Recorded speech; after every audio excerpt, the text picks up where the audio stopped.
Merhaba. I tried. Hi, I'm Tyler. I live in Nashville. I met Oscar maybe 3 weeks ago, and I wanted to talk about the MIDI piano sound that he sent me. It was a song that's about 18 minutes long. I listened to the first 3.5 minutes or so, and yeah, it sounded like a MIDI piano.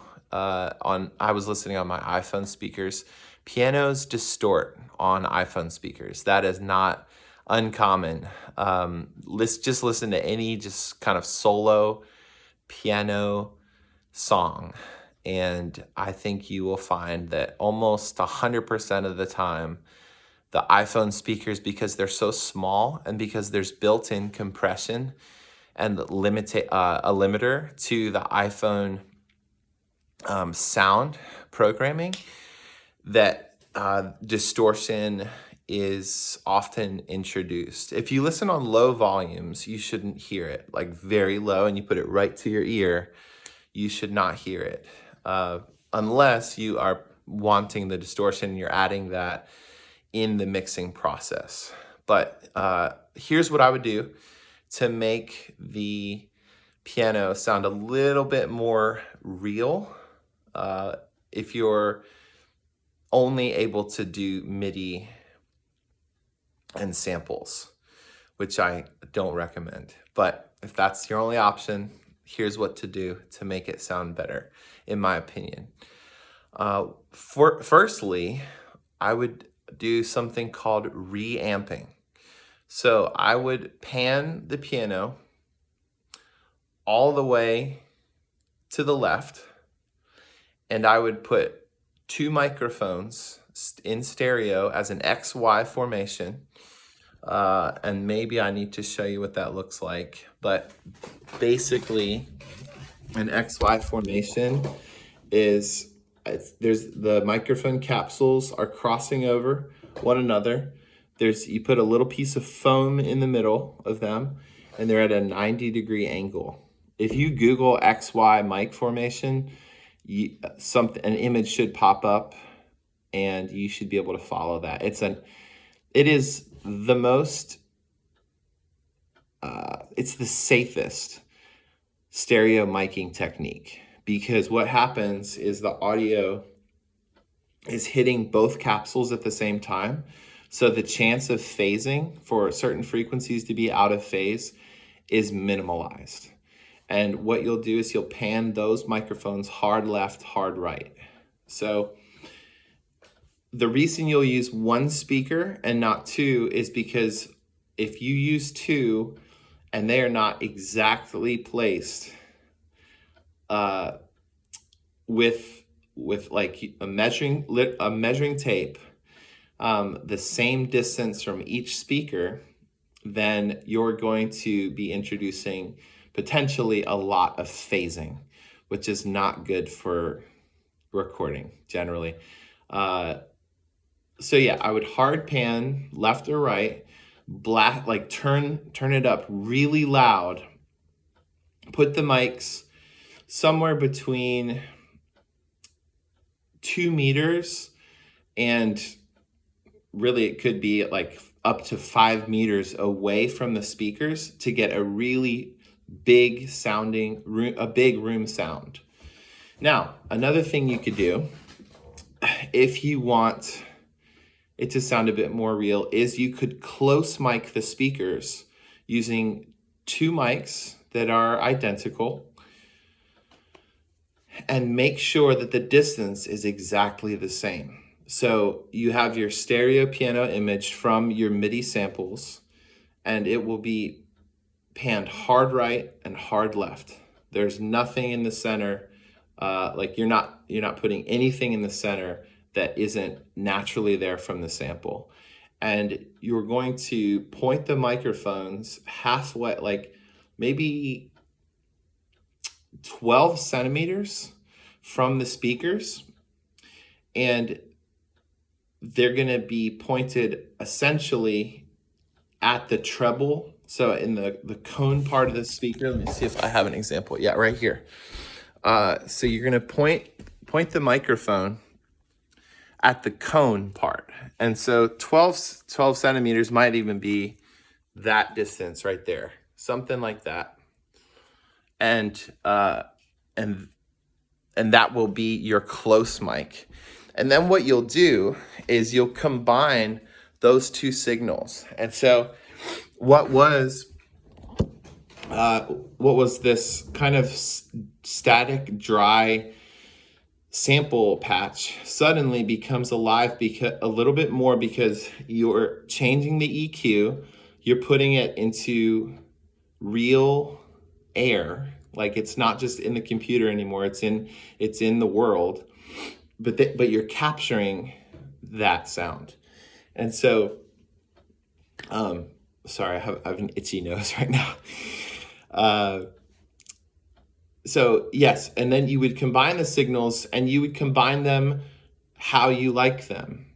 It could be that you primarily are using that room sound because it's a vibier sound. So I'm going to give you an example of a close mic of a piano, and I'll just keep it here, but.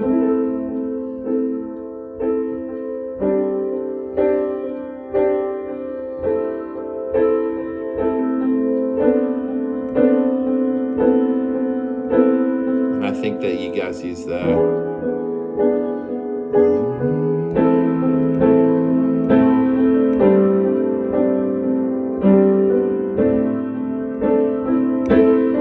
Something like that. Okay, so that if you're listening through an iPhone, that's probably going to distort because of what I mentioned earlier.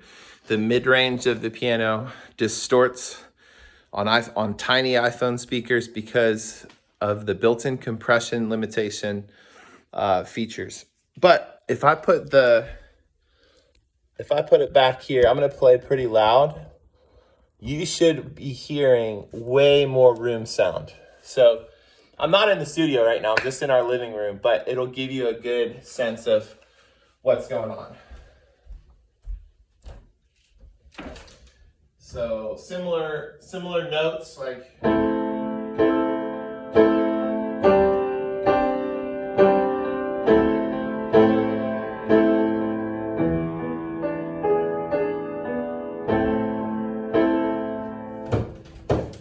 so yeah, it should sound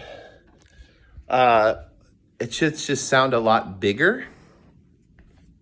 And so my advice would be to mix that how it feels best to you guys. Okay, next.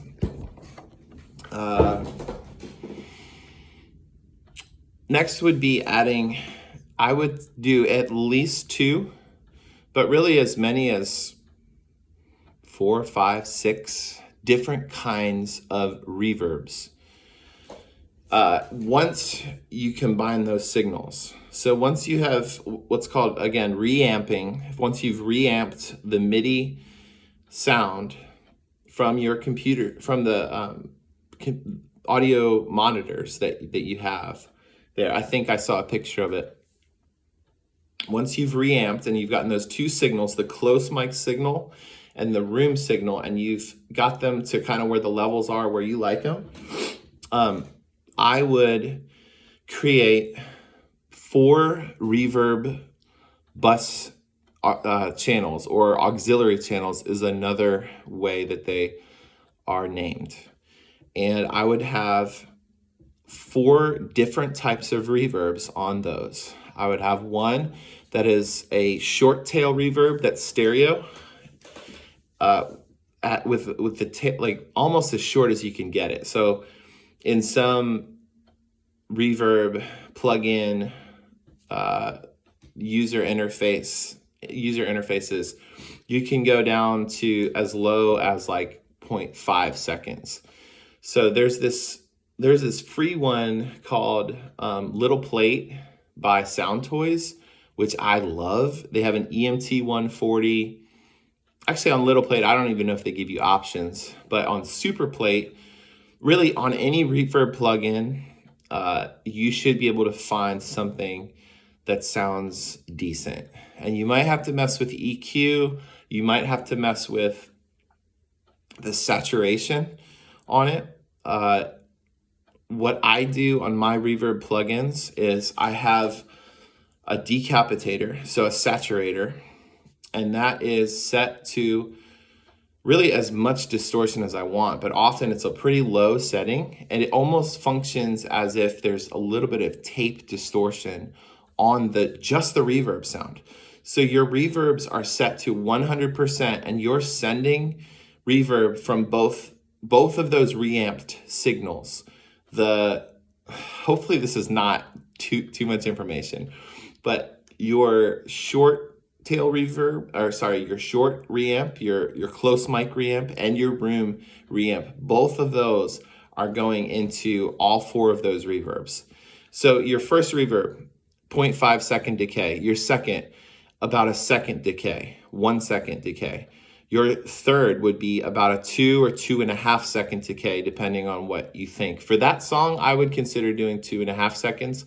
And then you're gonna have your fourth reverb is gonna be somewhere like 8 to 12 second decay, something very, very spacey.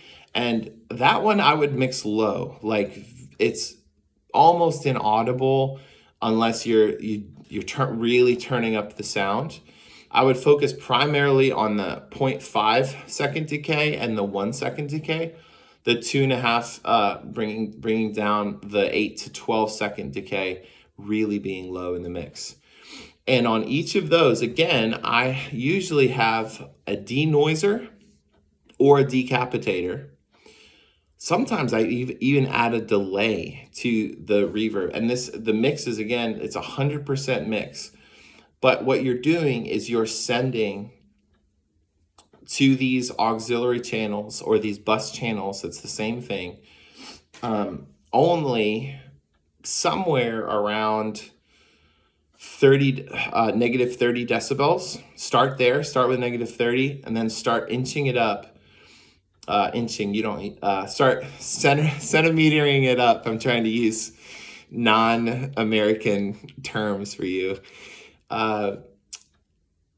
Millimetering it up maybe to like negative 28 decibels sent to these 4 reverbs. And they can be at different levels. So what I would do for a start is I would send about negative 15 decibels to that half a second reverb channel. And then I would send negative 20 to the 1 second decay reverb channel. And then I would do negative 25 to the 2.5 second one, and like negative 35 to the, sorry, this is a lot of information, to the 8 to 12 second reverb channel. And just see how that feels. See if it feels natural. If it starts feeling unnatural, I would avoid it. But if you're envisioning yourself in the back of a giant cathedral and the music works with that kind of vibe, then you could easily push up that 2.5 second reverb, that 8 to 12 second reverb to higher decibel levels. But when you're setting all of your aux channels, you're not going to change necessarily the channel volume. All you're changing is the amount that you're sending from those reamped channels to those aux channels. All of these are going to be sent into, well, we can talk about that later, but they will all at this point be sent into your final stereo master channel. And that channel should have a limiter on it. That's a true peak limiter. And what I would do is I would adjust the EQ on that master channel rather than tweaking each EQ on like each of the other channels, unless the reverb's too bright or it's too dark and you want it to be like a vibier feel or something, then for sure adjust the EQ on that. I'm just speaking in terms of simplicity, and keep in mind there are very few rules to recording. Even with phasing, like if you want the phase sound, then you do the phase thing. You have things be out of phase. In general, if you want something to sound full and natural, you avoid that. But keep in mind that, yeah, there are rules, I guess, but they're also broken. Those rules are broken quite a bit. This is now a 15-minute video, so I think I will be done. But if you have any questions, please let me know, and I would love to help you guys out. Bye, guys.